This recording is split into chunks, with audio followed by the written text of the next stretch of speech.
Bendiga, hermanas. Vamos a continuar con el estudio de la carta de Santiago, pero antes de empezar el capítulo 5, quiero hacer una reseña del autor de la carta, sus razones para escribirla y algunos otros detalles. Hermanas, el autor de la carta es el medio hermano de nuestro Señor Jesús, ¿verdad?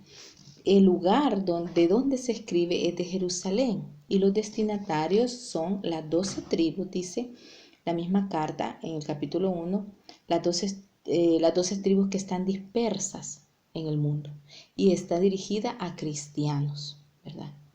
Pero es probable que el uso que hace Santiago de esa expresión dirigida a las 12 tribus de Israel estaría refiriéndose a la Israel espiritual, al que usted y yo pertenecemos, hermano, porque nosotras somos parte del pueblo de Dios, de ese pueblo escogido de Dios. Ahora nuestro Dios pues tiene, el pueblo escogido de Él es aquel que ha creído en su Hijo, y nosotras fuimos limpiadas con la sangre preciosa de nuestro Señor y somos parte de ese Israel espiritual. Entonces la carta está dirigida también a nosotros. Santiago, hermana, se dirigió a los creyentes de todo el mundo para confrontarlos a que su fe debería impactar positivamente su vida. Decir, yo creo en Jesús, entonces si yo creo en Jesús, mi fe debe impactar mi vida. Yo debo ser una persona, ¿verdad?, que en las pruebas tenga gozo, que en las pruebas aprende, que en las pruebas crece, que el uso de su lengua es el adecuado, que si tiene bienes sabe cómo tratar a los demás. Y Santiago habla de esos problemas. Puede ser, ¿verdad? Y es probable, muy probable, que Santiago, inspirado por el Espíritu Santo, habla de estos temas doctrinales para nuestra vida, porque vio los problemas que estaban surgiendo en la iglesia creciendo, en la iglesia naciendo del primer siglo. Estos problemas eran, por ejemplo, pruebas difíciles, ¿verdad? Los cristianos estaban pasando pruebas muy difíciles. También las tentaciones a pecar. Diferentes problemas con los ricos, con la gente acaudalada. También había el incumplimiento por parte de muchos de vivir lo que profesaban, ¿verdad? Si yo digo que tengo fe, yo debo de vivir en esa fe. Y había problemas con eso, no estaban viviendo conforme a su fe. También el uso de la lengua, hasta el punto que el uso de la lengua provocaba división en la iglesia. Los cristianos también habían cristianos que estaban enfermos física y espiritualmente. Y si ustedes ven, estos problemas son muy actuales, hermanas. El autor de este librito que se llama Aprender a Vivir, lo hizo en base a Santiago, la epístola de Santiago. Y él, en su prólogo, dice lo siguiente: debemos aprender a vivir leyendo a Santiago. Si no quieres cambiar tu vida y si no quieres ser más como Cristo, entonces no debes leer ni estudiar la epístola de Santiago. Al leer Santiago tendrás la impresión que el escritor estaba tan harto de la hipocresía que decide, ¿verdad?, con franqueza contrarrestar esos problemas en la vida del cristiano, no del mundo, del cristiano, de la cristiana de hoy en día.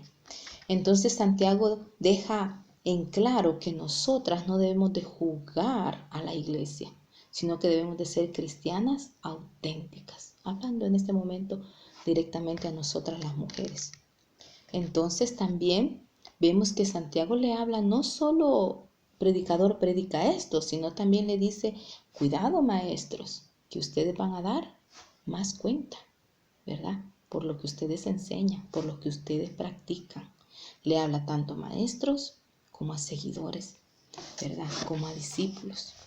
La carta fue escrita aproximadamente entre el 40 y 50 años después de Cristo, y algunas menciones de este hermano, de medio hermano de nuestro Señor Jesús, está por ejemplo en Gálatas 1:19, y voy a leérselas. Gálatas 1:19. Pablo, hablando acerca de su conversión, lo menciona a él, ¿verdad? Ustedes pueden leerse todo el capítulo, hoy que estamos en cuarentena, pero no vi a ningún otro de los apóstoles, sino a Jacobo, el hermano del Señor, ¿verdad? Allí lo menciona el apóstol Pablo. Otros lugares donde se puede encontrar era en Juan 7:5, donde habla de que él no creía en Jesús como hijo de Dios. Juan 7:5, también puede leerse usted todo el capítulo. Yo solo voy a mencionar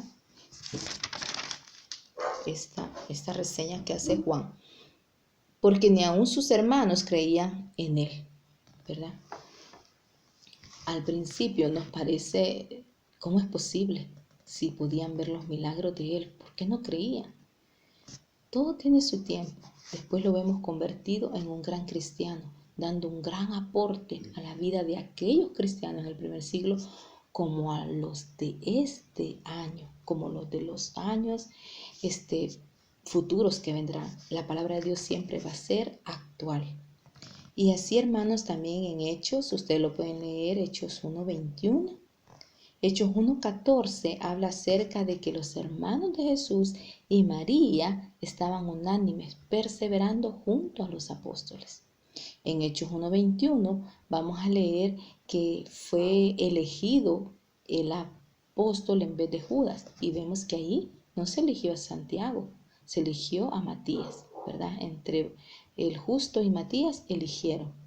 Entonces, hermanas, en base a eso, ¿verdad? Podemos ver que Santiago era un líder, ¿verdad?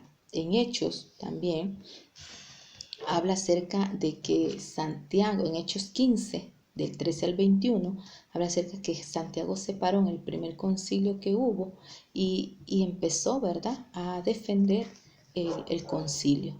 Entonces Santiago, los historiadores, según la misma Biblia, han decretado que Santiago estuvo liderando en Jerusalén la iglesia por 30 años y que fue pastor Santiago. Lo que tanto nosotras, ¿verdad, hermanas? Anhelamos que en la iglesia haya pastores. Por eso es importante que usted y yo siempre estemos estudiando la palabra de Dios para que ayudemos, ¿verdad? Que seamos el apoyo, la ayuda idónea, porque la iglesia necesita de pastores como Santiago. Que nuestros esposos se conviertan en eso y nosotros seamos esa ayuda idónea. Que el Señor les bendiga, hermanas, y que la carta de Santiago siga instruyéndonos e impactando nuestra vida. Cuídense.